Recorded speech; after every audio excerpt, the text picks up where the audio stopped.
الحمد للہ وکفا والصلاة والسلام علی من لا نبی بعدہ ولا رسول بعدہ.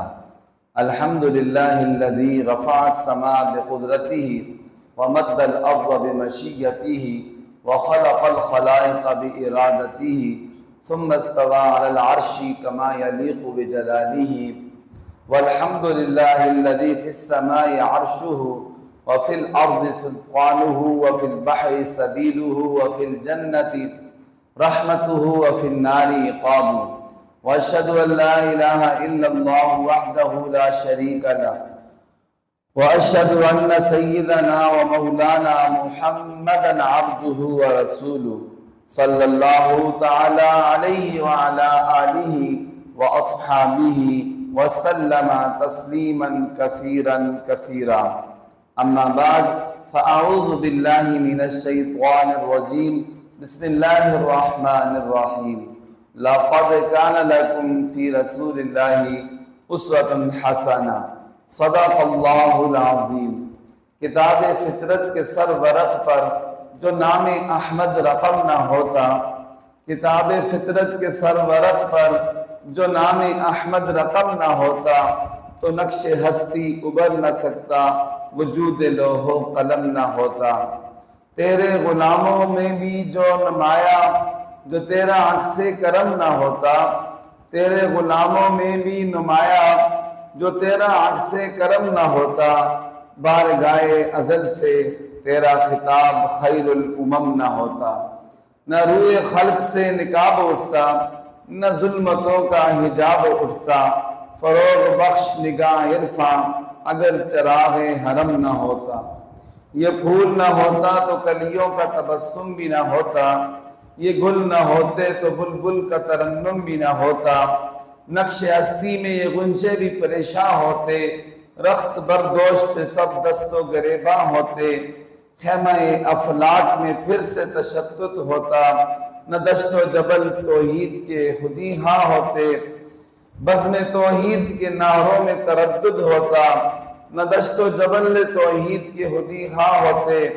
نہ مزین تیرے ذکر سے بیاباں ہوتے. حصول وحی میں موسیٰ طور پر پہنچے، پر کیا عجب جو وحی تیرے حضور پر پہنچے. میرے محترم سامعین و ناظرین کرام، آج 26 ستمبر 2025 کے اس بیان میں میں نے آپ کے سامنے ایک آیت مبارکہ تلاوت کی ہے، جس میں اللہ تعالیٰ فرماتے ہیں تم سب کے لیے اللہ کے رسول کی زندگی میں بہترین نمونہ ہے.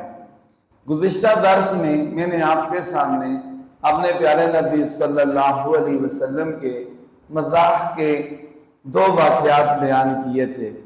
ایک واقعہ ان میں سے ایک بوڑھی عورت والا تھا، اور دوسرا واقعہ ایک بندے نے حضور سے اونٹ مانگا تھا، وہ تھا.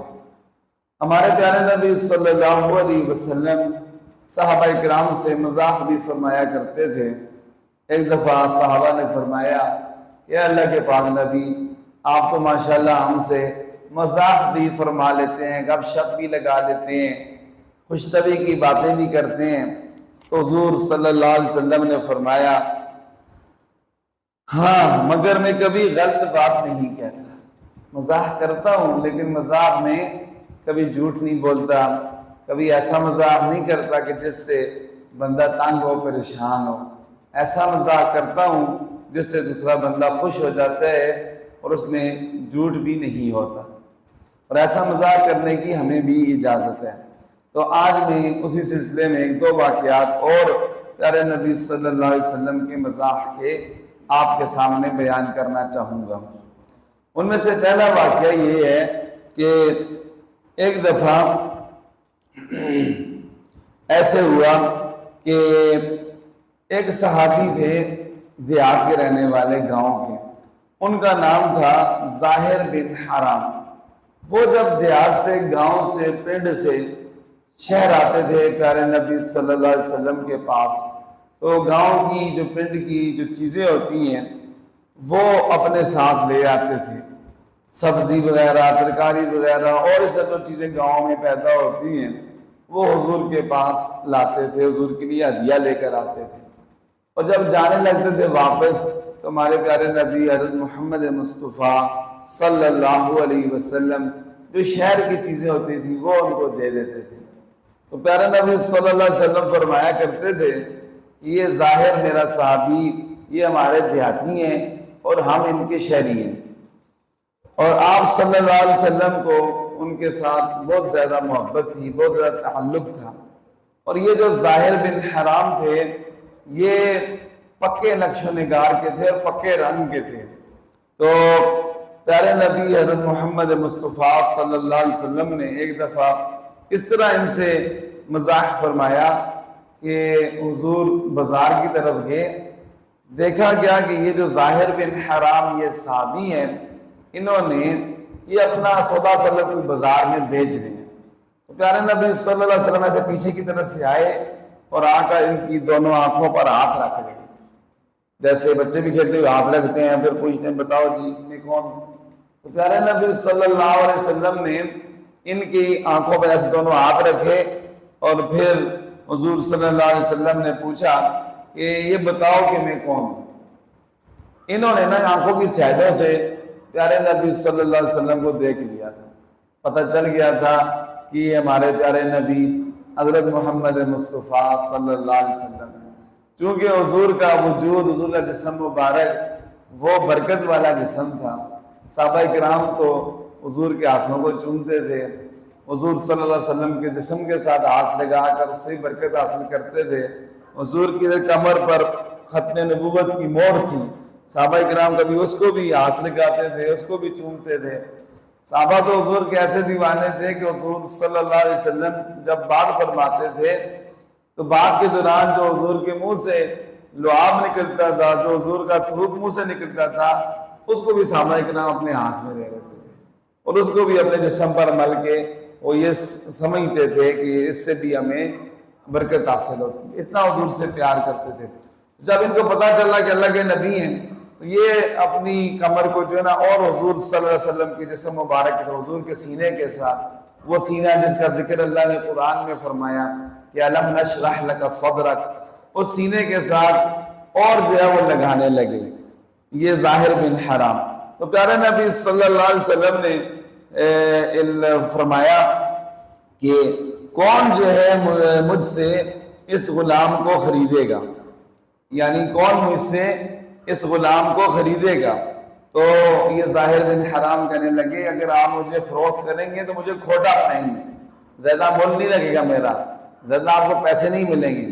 تو اللہ کے پاک نبی حضرت محمد مصطفیٰ صلی اللہ علیہ وسلم نے فرمایا کہ اللہ تعالیٰ کے نزدیک تم کھوٹے نہیں ہو، اللہ تعالیٰ کے ہاں تمہاری بڑی قیمت ہے اور بڑی ویلیو ہے۔ تو دیکھیں اس میں پیارے نبی صلی اللہ علیہ وسلم نے دو طرح ان صحابی سے مزاح فرمایا، ایک تو آنکھوں پہ ہاتھ رکھ کے مزاح کیا، دوسرا جو پیارے نبی نے یہ فرمایا نا کہ اس غلام کو مجھ سے کون خریدے گا، تو یہ بھی ایک مزاح ہے، یہ غلام تھے نہیں، ٹھیک ہے جی، یہ آزاد صحابی تھے۔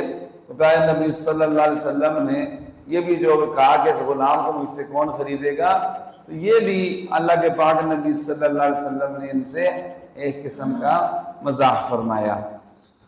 ایک دوسرا واقعہ یہ ہے کہ ایک دفعہ پیارے نبی صلی اللہ علیہ وسلم اور آپ کے ساتھ آپ کے صحابہ کرام تھے، تو ایک تالاب تھا تو اس میں نہا رہے تھے۔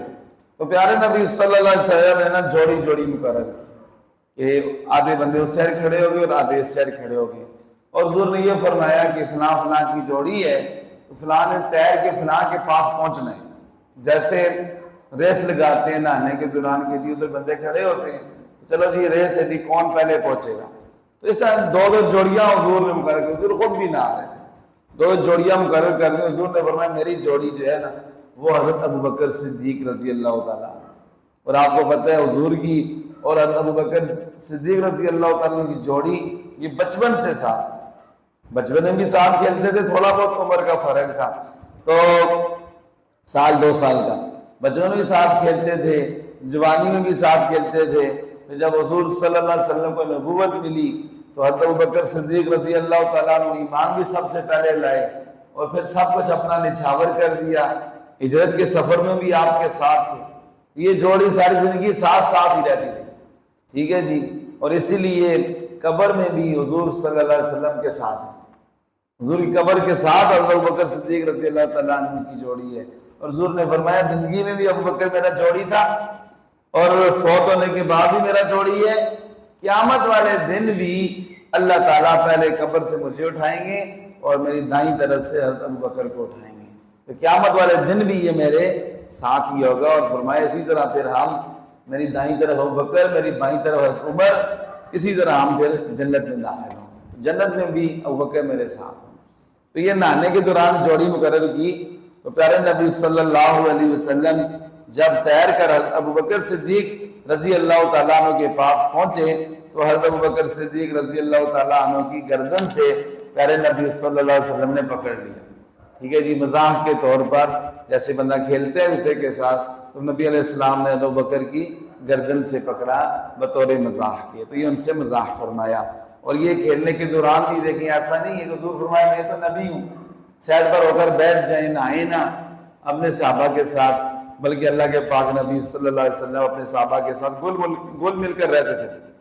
امتیازی شان حضور کو پسند نہیں تھی کہ میں الگ سے لگوں اور میرے صحابہ الگ لگیں، بلکہ صحابہ کے ساتھ مکس ہو کر پیارے نبی صلی اللہ علیہ وسلم رہتے تھے. ایک تیسرا واقعہ آپ کو سناؤں مختصر سے. حضور صلی اللہ علیہ وسلم جب صحابہ کرام سے مذاق فرماتے تھے تو صحابہ کرام بھی حضور سے مذاق فرماتے تھے. ٹھیک ہے جی. حضور صلی اللہ علیہ وسلم کو تکلف پسند نہیں تھا. تکلف کہتے ہیں نا کہ بس بندہ اپنے آپ کو جو ہے وہ ایسا سمجھے، کسی سے بات ہی نہ کرے، کسی سے گپ ہی نہ لگائے اور کسی کے ساتھ کچھ بس اپنے آپ کو بڑا سمجھے، اس کو تکلف کہتے ہیں. تو ہمارے نبی صلی اللہ علیہ وسلم کو تکلف نہیں پسند تھا. حضور بھی مذاق فرماتے تھے اور صحابہ کرام بھی ادب کے دائرے میں رہتے ہوئے حضور صلی اللہ علیہ وسلم سے مذاق فرماتے تھے. ایک صحابی رسول ہیں، ان کا نام ہے عوف بن مالک اشجعی رضی اللہ تعالی عنہ. غزوہ تبوک کے موقع پر حضور صلی اللہ علیہ وسلم کے لیے ایک چمڑے کا خیمہ بنایا گیا تھا. حضور اس کے اندر بیٹھتے تھے، آرام فرماتے تھے. وہ چمڑے کا خیمہ چھوٹا تھا. تو یہ صحابی عوف بن مالک اشجعی آئے خیمے کے دروازے کے پاس. تو حضور سے پوچھتے ہیں کہ اللہ کے پاک نبی میں بھی کیا خیمے میں داخل ہو جاؤں؟ تو اللہ کے نبی صلی اللہ علیہ وسلم نے فرمایا ہاں آپ بھی داخل ہو جاؤ. وہ خیمہ چونکہ چھوٹا تھا، عام معمول کے مطابق بڑا خیمہ نہیں تھا، چھوٹا سا خیمہ تھا. تو عوف بن مالک اشجعی فرماتے ہیں کہ اللہ کے پاک نبی کیا میں پورے کا پورا خیمہ میں داخل ہو جاؤں، ٹھیک ہے، یا پورا داخل نہ ہوں؟ تو پیارے نبی حضرت محمد مصطفیٰ صلی اللہ علیہ وسلم نے ارشاد فرمایا کہ کوئی بات نہیں، آپ بھی جو ہے وہ خیمے میں داخل ہو جاؤ. انہوں نے یہ خیمہ چھوٹا تھا تو اس لیے حضور سے مذاق فرمایا کہ اللہ کے پاک نبی آپ کہتے ہیں میں بھی آ جاؤں، کیا میں پورا خیمے میں داخل ہو جاؤں یا آدھا ہی داخل ہو؟ ٹھیک ہے. تو اللہ کے پاک نبی صلی اللہ علیہ وسلم ایسے صحابہ کرام کے ساتھ گل مل کر رہتے تھے، ان سے مزاح فرماتے تھے، گپ شپ لگاتے تھے.